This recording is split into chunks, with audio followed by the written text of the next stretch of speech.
Mr. President,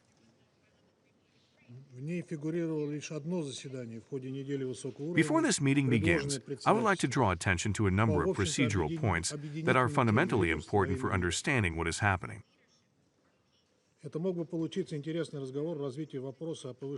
As you know, initially there were no high-level briefings on Ukraine in the program of work of the Slovenian chairmanship for September. It featured only one meeting during the high-level week proposed by the chairmanship on the overall unifying theme of leadership for peace.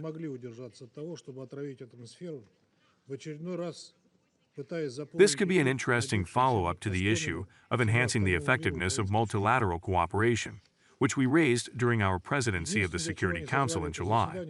It could have, obviously, it will not work, because Western countries could not resist poisoning the atmosphere, once again, trying to fill the airwaves with the Ukrainian story that has bored the rest of the world.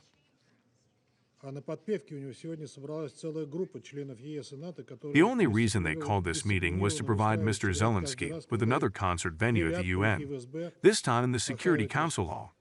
And today he has a whole group of EU and NATO members singing along, who disciplinedly line up every time they are ordered to come to the Security Council to slander Russia.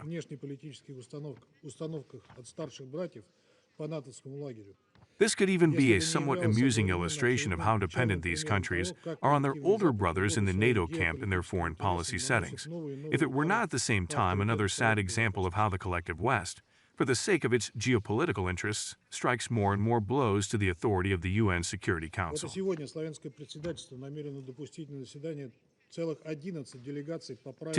the Slovenian presidency intends to admit as many as 11 delegations to the meeting in accordance with Rules 37 and 39 of the Provisional Rules of Procedure of the UN Security Council, despite the fact that its format is not an open debate, but briefing, which, in accordance with established practice, does not involve such a number of participants from among non-members of the Security Council.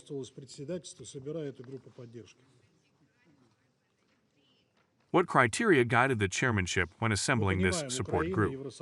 We understand Ukraine, the EU, the countries bordering Ukraine, but what do Lithuania, Germany, Denmark, Italy have to do with it? What direct relation do they have to what is happening? For them, this is just an opportunity to get into the television picture and practice anti-Russian rhetoric. The Slovenian presidency is well aware of this. From the very beginning of its watch in the Council, it declared its commitment to improving the efficiency of its work and promised to strictly observe the established practice in this body.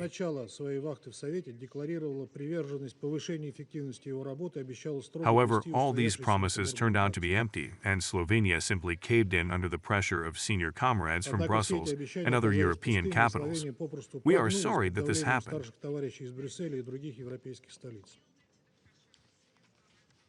As a result, the Council will be forced to listen to the theses of the EU and NATO members written in Brussels, which do not add any added value to the discussion. I want to warn you right away that we do not intend to waste time listening to these cloned speeches.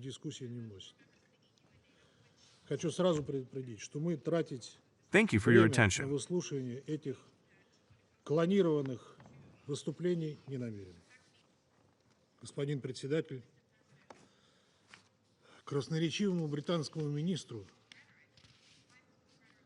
To the eloquent British minister who taught us the lessons of imperialism, from whom we would hear this, I recommend reading our amendment to the Future Pact, based on Chapter 2.7 of the UN Charter. Let him first familiarize himself with it, and then tell what does not suit in there. Could there be a reference to the UN Charter? True, he has already retreated, but I hope our wishes will be conveyed to him.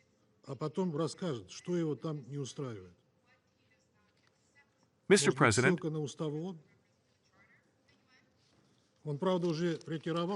today an absolutely terrible, inhumane military campaign is taking place before our eyes. The UN Secretary General described it in early September as follows: "In my entire mandate as Secretary General, I have never faced such a level of suffering, loss of life and destruction that has occurred in recent months.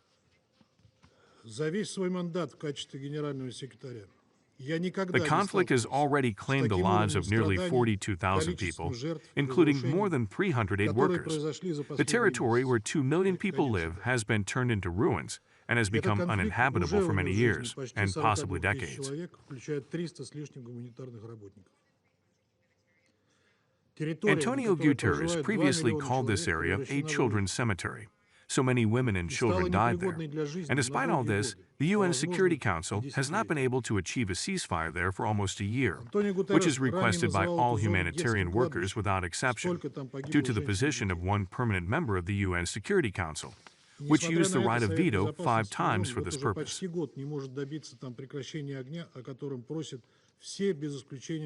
I think it is clear to everyone that we are not talking about Ukraine, but about the crisis in Gaza. To make the difference between them even more clear, it is enough to recall that a year ago, after the start of the Israeli operation in the Gaza Strip, several thousand Israelis of Ukrainian origin moved to Ukraine, deciding that they would be safer there.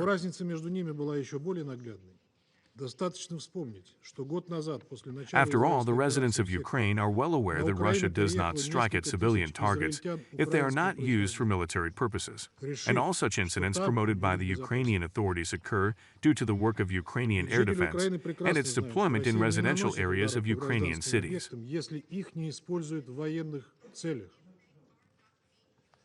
In these circumstances, it is obvious why the whole world was waiting for the UN Security Council to bring together high-ranking guests of New York to discuss the situation in Gaza.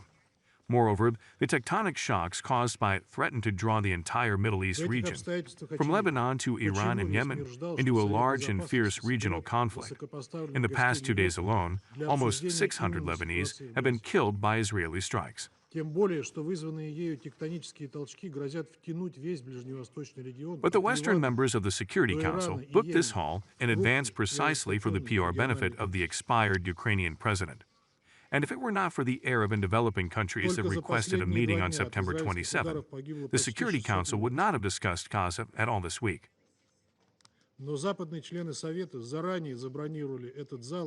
All this looks even more impartial for the Council, since what is happening around Ukraine is very clear to all of us. Here's a summary for you. The Kiev regime, which came to power as a result of a Western-inspired coup d'etat in 2014, immediately unleashed a bloody civil war against residents of the south and east of the country who did not want to part with their identity and honor Nazi collaborators. Because of this, the Maidan authorities almost immediately lost Crimea.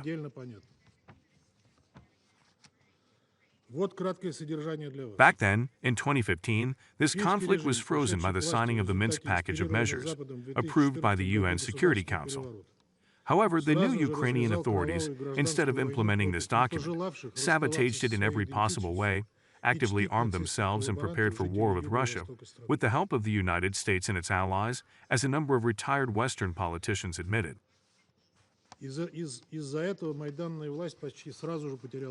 After the regime in Kyiv categorically refused to comply with the Minsk agreements, and its Western sponsors rejected any dialogue with Russia on European security issues, our country, faced with a sharp intensification of Ukrainian strikes on peaceful cities of the republics of Donbass, decided to launch a special military operation.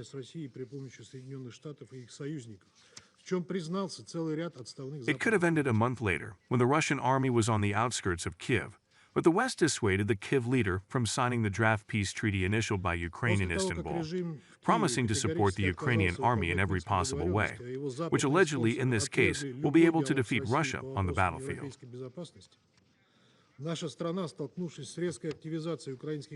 However, despite the abundant supply of weapons, including long-range weapons, the supply of intelligence information, targeting, the dispatch of mercenaries and instructors, and in fact, the direct participation of the West in the conflict in order to inflict a strategic defeat on Russia with the lives of Ukrainians, the Ukrainian army today is on the verge of complete defeat.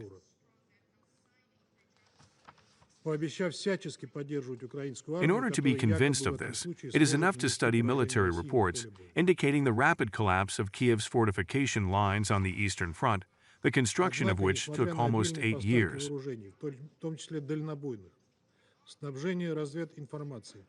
To complete the picture, it is also necessary to take into account the fact that the recruitment of new recruits, whom the Zelensky regime throws to certain death in a senseless meat grinder, is carried out almost exclusively by force as a result of raids, the video footage of which, posted by outraged Ukrainian citizens, fills the Ukrainian segment of the internet.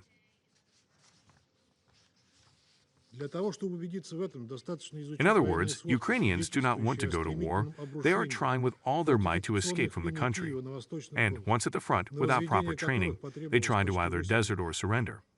And if it were not for the barrier detachments of frostbitten nationalists, shooting them in the back, the number of prisoners would already be in the tens of thousands.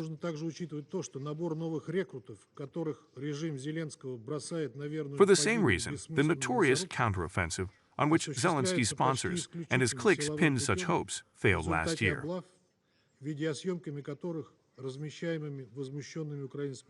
Realizing all this, the head of the Kiev junta decided to realize the only chance he had left to stay in power and avoid reprisals from his compatriots, to draw the West into a direct confrontation with Russia. A large-scale provocation like Bucha would have been suitable for this, but it was carried out so clumsily and unconvincingly that they may no longer believe in a new one.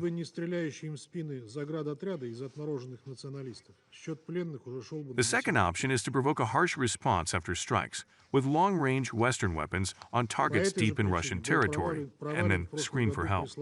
However, Western leaders, whose instinct for self-preservation has not yet completely atrophied, have not yet made such a decision, or, in any case, are in no hurry to announce it.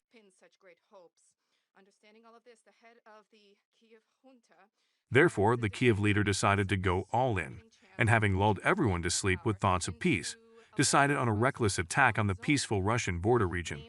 However, even here everything did not go according to plan.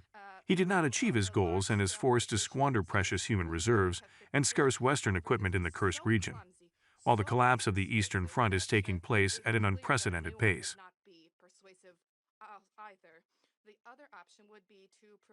And here he is here in New York, again with his hand outstretched and again trying to convince the West to raise the stakes in the conflict with Russia and leave his sons to die for Ukraine, thus becoming a direct participant in the conflict with a nuclear power.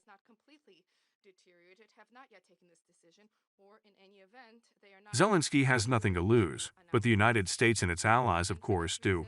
And they are well aware of the price they can pay for such an attempt to save the Ukrainian suitcase without a handle.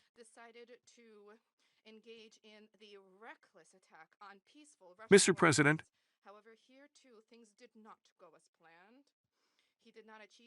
now actor Volodymyr Zelensky plays the role of a tough guy, an ally of the West and almost the savior of all humanity from the Russian threat. He became a noble Russophobe and an ardent nationalist who absorbed the ideas of Bandera and other Hitlerite henchmen with mother's milk.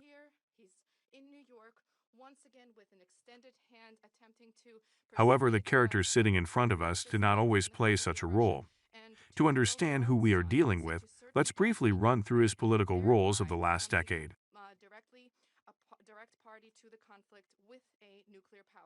At one time, even before his election as president and at the initial stage of leading the country, Mr. Zelensky spoke quite critically about the 2014 coup and called for an objective investigation of its dark pages.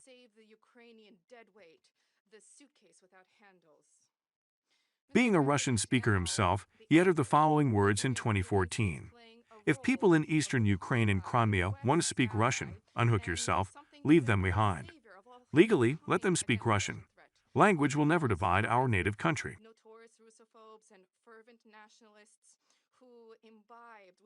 At the height of his election campaign in 2019, he stated the inadmissibility of oppression of the Russian language, the need to guarantee that it develops on an equal basis with others. In addition, he promised to ensure a sustainable ceasefire in the Donbass.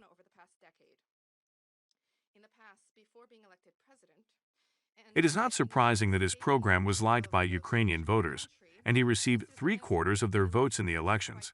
Of course, the fact that he gave interviews in Russian, promised not to impose the cult of Nazi henchmen on those who do not consider them heroes, and swore to silence the guns in the east of the country, where the armed forces of Ukraine had been shelling peaceful cities for 5 years, killing women, the elderly, and children.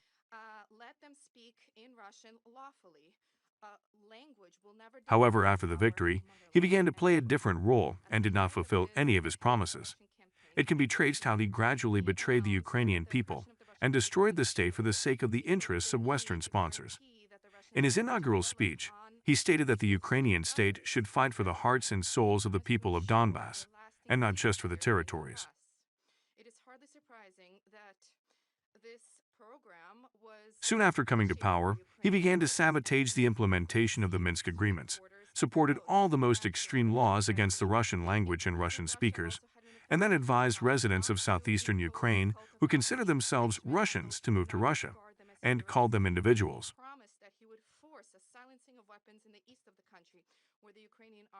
I would like to ask Mr. Zelensky, who here today called for compliance with the UN Charter, how do these actions fit into it? How do violations of basic human rights, sanctioned by the leadership of the state, relate to it? Or are you ready to notice this document only in the part related to territorial integrity?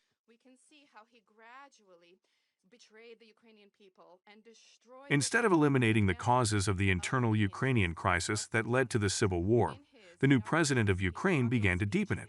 In fact, a language inquisition appeared in the country, punishing the use of the native Russian language for most Ukrainians.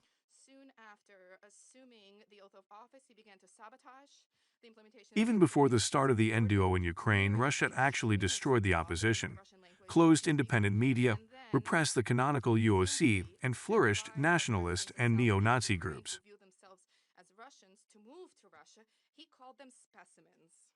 In fact, everything that in one way or another connected Ukraine with Russia was outlawed. History was rewritten. Delusional theories about the millennia-old Ukrainian civilization, from which the Jews, the Portuguese, and the French descended, were hammered into the heads of children.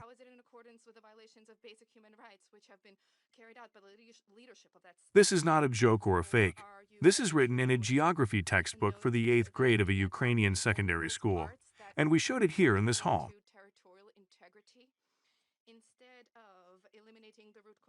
Mr. President,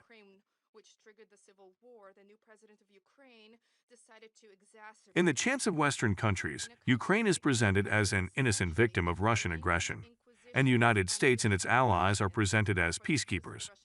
Nothing could be further from the truth than statements like this.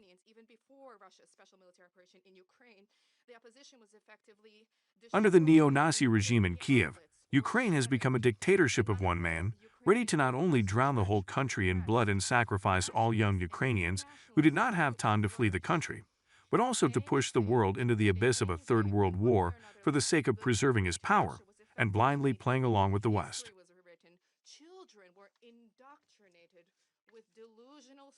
Although a few years ago, Volodymyr Zelensky said the following, "I can assure you that I am ready for anything to prevent our heroes from dying anymore, and I'm definitely not afraid to make difficult decisions."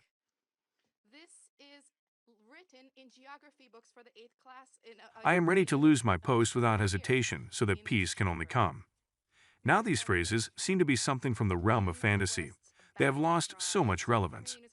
In the conditions of an extremely low level of support for him by the population, he experiences an animal fear of losing power, because he understands that he will face retribution for all the crimes that he committed while in office.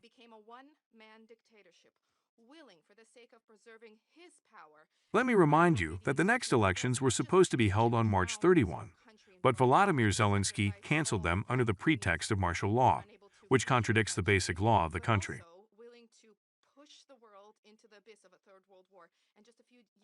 After May 20 of this year, when, according to the Constitution, presidential powers should have passed to the Speaker of the Verkhovna Rada, the leader of the Kiev junta turned into a banal usurper of power.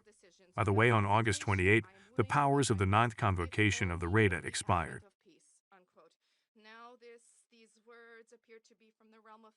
In the 5 years of his presidential term, he led the country entrusted to him to the abyss by selling Ukraine off to Western corporations, destroying its economy and plunging it into a deep demographic crisis.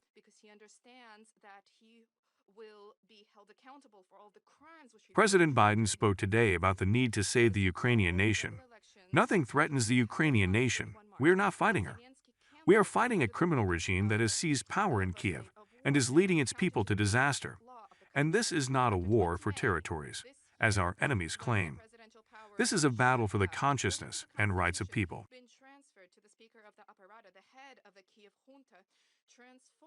Mr. President,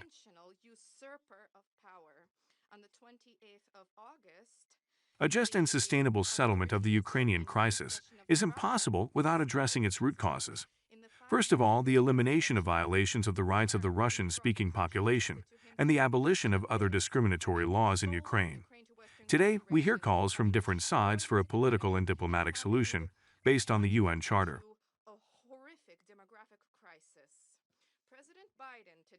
However, no settlement will be possible in accordance with Article 1.3 of the Charter without overcoming the legacy of the Maiden, eradicating nationalism, nescism, and other manifestations of discrimination in Ukraine, respecting the rights and fundamental freedoms for all, without distinction as to race, sex, language, and religion.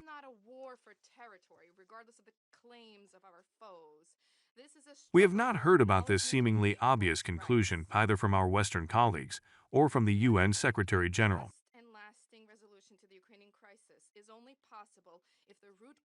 Nor have we heard another important thesis, namely that the purposes and principles of the Charter must be respected in their entirety and in their interrelation. In addition to the provisions on respect for the sovereignty and territorial integrity of states, it also contains the principle of self-determination of peoples.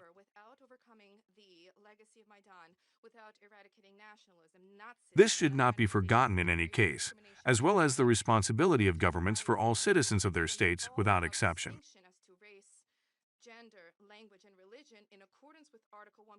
We hope that the Kiev regime will not be able to completely destroy its country and its people, which it is already close to, nor push our world into the abyss of a nuclear catastrophe.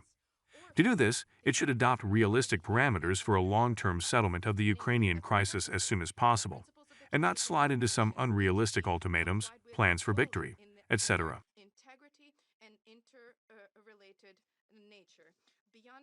As for us, Russia has always been ready to live in peace and good neighborliness with Ukraine until it was turned into an aggressive, Russophobic neo-Nazi hornet's nest that threatens our security and began to make plans to draw it into the militaristic NATO bloc.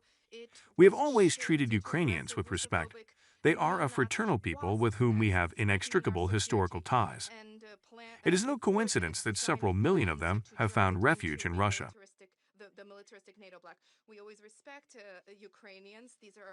But if the Western camp does not allow us to get rid of this cancerous tumor, that is the current Kiev regime peacefully, if the geopolitical and economic considerations of Washington and its satellites still turn out to be more important than the salvation of this country, we will continue our NDO until its tasks are solved by military means, if we have no other way to achieve peace.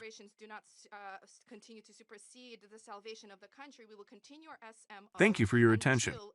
Objectives are met militarily, and there is no other way